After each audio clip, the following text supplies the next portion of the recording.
Hello. Want to address play number two, false start on the training tape from a couple days ago. A lot of discussion on this play. So, after further review, we're going to go ahead and discuss a couple ways to work it, philosophy, and just answer a couple questions. Talk about who's protected, who's not, and hopefully make it a little bit easier for you to make a judgment. Again, this is play number two on the first training video. We had a false start on the top of the screen. So I'm going to let it play out, and then we'll go ahead and discuss a few things.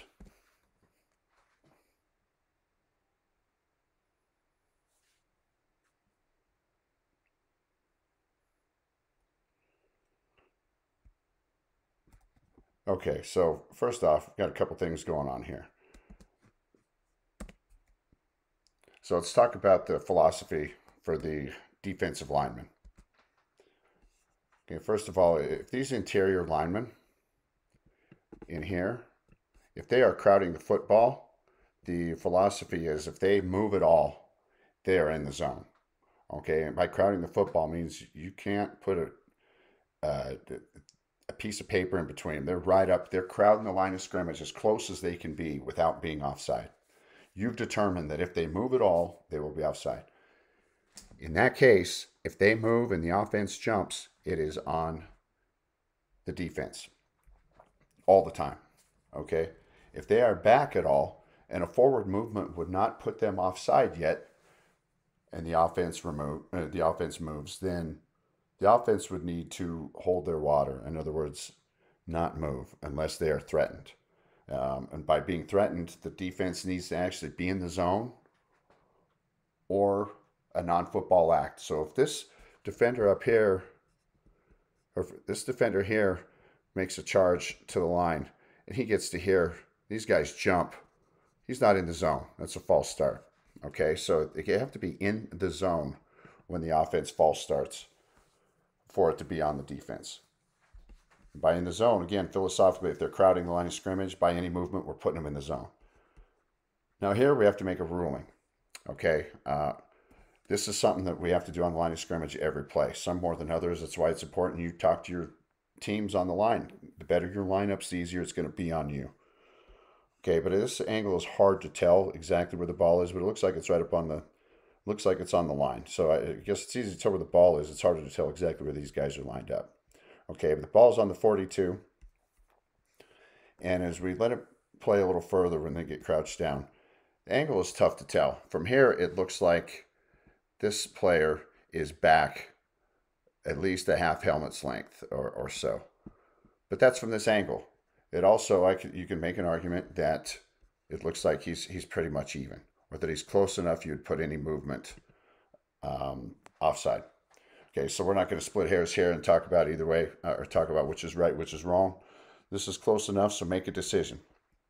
If you are ruling these guys on the line and crowding, and they move at all, you would put them in. And therefore, a movement by the offense would be considered they were threatened, and it would be offside on the defense. Okay, so if these guys are on the line and they move, you have them offside. So it would be defense. However, for offense, this is something, doesn't say it in the rule, but again, we need to make a judgment on the line of scrimmage. The offensive tackles or the offensive linemen, being threatened, that means you feel threatened and you're dropping back into pass mode, or you're driving forward like you're blocking. A hard point is not able to tell if you're being threatened or not. It looks like you're just pointing. Maybe you're putting your hand out to protect. I would do a little bit more like dropping back or something to show that you are actually threatened, as opposed to just a hard point. This looks like you're trying to draw the foul on the defense. So just a tip for offensive linemen out there. Okay, but as far as working this, now let's talk about who's protected and who's not. And this is for the players, coaches, and the officials. A defensive lineman that is head up on an offensive lineman creates, there's three protected offensive linemen in that case. It would be, for example, let's take this nose tackle right here. Okay, let's take this nose tackle right here in the center. Okay, they're both heads up. So that means if this nose tackle is in the zone, there are 3 protected players for the offense. First is going to be the guy directly across from him. And then there's going to be the one on each side, or the one adjacent on each side of the center, or the person that he's heads up on. So that would be here, would be the second one. And then the other side of the center, which would be here. That would be 3. So all 3 of those would be protected on a heads up alignment by the defense. Now, if the defense shifts and moves to a gap, or if that defender, I should say, if that defender shifts and moves to a gap, so for example, we will put this defensive lineman in the gap.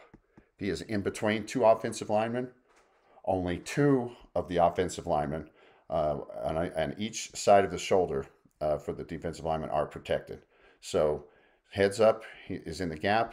He's going straight through the gap. So left side shoulder, defense or offensive would be protected, and the right side shoulder, offensive lineman would be protected. So that is only 2 that are protected when the defender lines up in the gap. So offensive linemen understand heads up alignment, who you can react to versus in the gap. Officials, don't split hairs here. If they are tightly aligned by the defense that close to the ball and they move first and they are in the zone, go ahead and put it on the defense, but make sure they're in the zone or that they are committing a non-football act. Offense, you do need to, again, hold your water. If nobody is in the zone, you don't get to just back up or point and get free false starts if no one is actually threatening you. So be aware. Not saying which is right or wrong.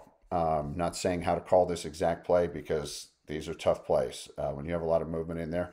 But one thing I would like to throw out is, again, only the heads up or in the gap. So, for example, when these players down here move and get in the zone, if a guy up here on the offense reacts, that's a false start. These guys, he's not protected from the defenders down here. The only way it would be a defensive offside is if they get unabated and they get far enough where they're even with the tackle before this guy moves and the official shuts it down. If that doesn't happen, then the lineman, again, you're only protected heads up or in the gap. You're not protected by guys on the opposite side of the formation. So just an FYI. Anyway, the last thing to talk about on this is whether we should call on the other side of the field or not. It's generated a lot of discussion. Going back over the years I've worked it and looking at things, I don't think there's, first of all, we all agree, do what your supervisor or coordinator tells you to do. But it's pretty rare that we actually call something on the other side of the field unless we feel that it's egregious. So these are good things to learn from. And this is pretty close. I could definitely see why this was thrown. You see the pause, again, as I said on the regular video, you can see the pause and almost waiting to see if the top official is going to throw it or not, because we saw it down here.